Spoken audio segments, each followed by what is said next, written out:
unbelievable.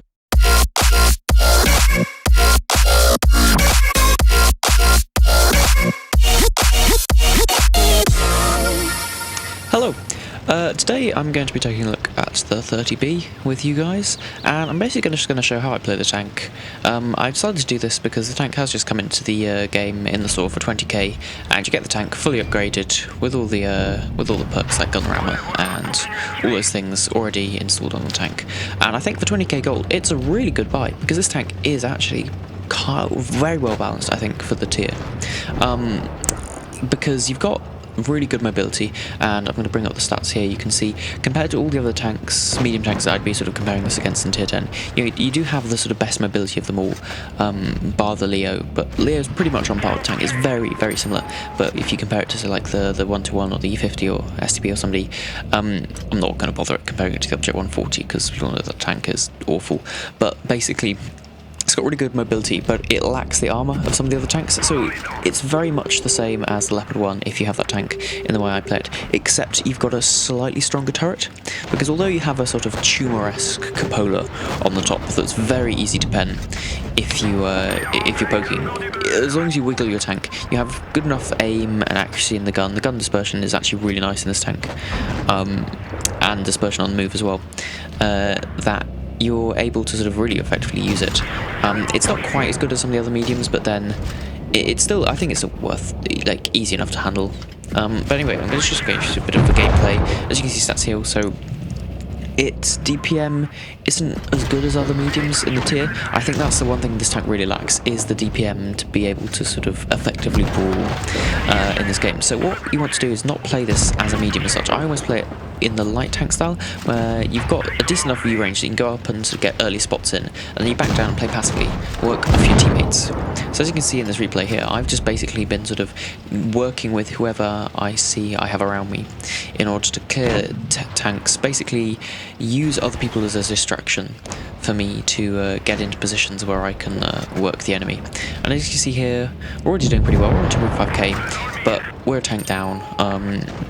And I think this is where the tank really comes into power, because people don't sort of tunnel you in this. They don't expect the MX-30B to be really be doing very well in games. So you get almost like a free pass to just be able to come along and mess with somebody's day. So you can see here, they're not really coming for me. I'm just able to focus here. Now this VK, I actually know him, so he was actually was going to come around for me. But I'm able to sort of sit behind this hill, use the turret armor, which is pretty decent, to be able to sort of not allow the VK to have easy shots at me. If I was in a Leo and I was trying to do the same thing, he'd easily be able to pen my turret. So I much prefer this tank over the Leo, simply because you have the turret. You also have the gun depression to be able to use the really sloped armor on your frontal plate is also really good. And you can see, yeah, we're just fun with it. We're already up to 5k, and Keejan's actually done a really good job of sort of holding them off for me, so I've been able to come around. And it was actually a really effective kill at the end there. And this game we sort of end up clutching it out just because Keejan does really good carrying with me. But yeah, as you can see, this tank, I'm playing it very passively. I'm not getting up in their faces and brawling. You just simply can't do this in this tank effectively, because you lack the DPM, you lack the armor to be able to bounce any shots in a brawl. If you're trying to play this like a Russian medium or anything, you're really not going to do well in it. But I think I play very passively, but I can be aggressive when I need to be in this tank. So as you saw, obviously I went up at the start of that game, got really early spots in. As you can see, yeah, that was rating this game, and it's 5.5k, so it's pretty decent. And the next game I'm going to have is on Hellas, and as you can see, I'm trying to go up for the early spots in this game.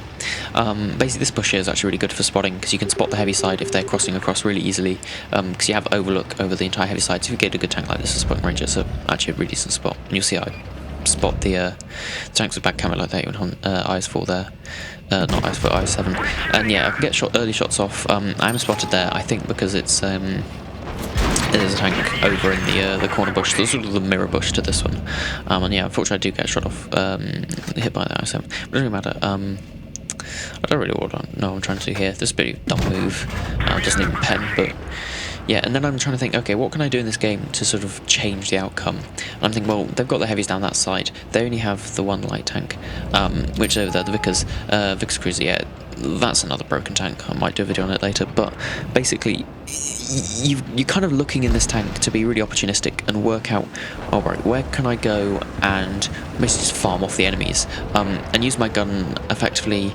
use my DPM, which isn't great in situations where I don't have to brawl, I don't have to worry about doing trades with other medium tanks or things. So as you can see here, I'm pushing, oh wait, there's an ST1 in support, I can get my shots off on him while he's focusing other tanks, and basically use them as a distraction.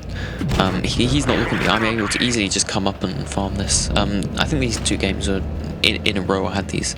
And as you can see, once I'm in a position like this where I'm hull down, it's really hard for them to actually get my tank, because I do have the 10 degrees of gun suppression on the tank, which is really nice, because it allows you to really effectively actually use your sort of limited armour capabilities. You are able just to poke with your turret. But as you can see, I'm thinking, well, I've got to be aggressive at some point in this game, push up, and because I have a decent enough HP pool, you've got to sort of share out the HP among your tanks, and you don't want people really low if you're still on 2000, because then you're not doing it effectively. But basically, I'm just trying to work down tanks on this flank, so that when it comes to us coming back round, we don't have so much of a problem trying to clear the enemies and getting crossfired in the same situation. We can sort of almost focus them from a single position. So you can see, I don't mind taking the hit there, because like I'm still fairly healthy, and I've got other tanks that are lower than me. So it's better just to take the hit, clear that, than have other tanks do it. And I mean, you see, okay, well, they're trying to come around here with the object. I don't know where the objective 6 was, thinking he was going to try and go. But basically, I'm just going to back down. I think I wait for my camo to reset so I can just pop up behind him unspotted and get shots into his rear. Because this thing also has decent enough height so to pen that you can pen the rears of some tanks. I'm not sure if I actually go for it on the Object 268, but you can pen the rear of an Object 268 with high explosive in this tank. But yeah, as you can see, we're able to sort of clear tanks, go for low HP enemies as always, and we've managed to work it back to a fairly winnable situation. And now, yeah, this Jaeger makes a big dum-dum in this game, as you'll just see here. He just decides to go for a nice little slip down and get stuck, and we're able to clear him. I think that's probably one of the things that won us the game. Badger also does really well just holding down all that little dip. He's actually in the sort of he goes into this dip down here, and that means he's able to really effectively use his frontal armour, because they can't really get around his side. And as you can see, I've got to push up now, obviously, because he's low on hit points. So I have to work out a way of getting around where I'm not going to have to brawl with these tanks. And luckily the Badger is there. And I mean, yeah, it can carry games, and I think I've done Club 1 or 2 on this already. But it's not a tank you want to be sort of rushing into the enemies thinking, oh, well, I can just out DPM them so I can at least do some kind of hit point trade with them. But you do also have to be aggressive at certain points. But yeah, I never start off being aggressive. It's just my game style anyway. But I really think this tank's really just quite nicely underpowered.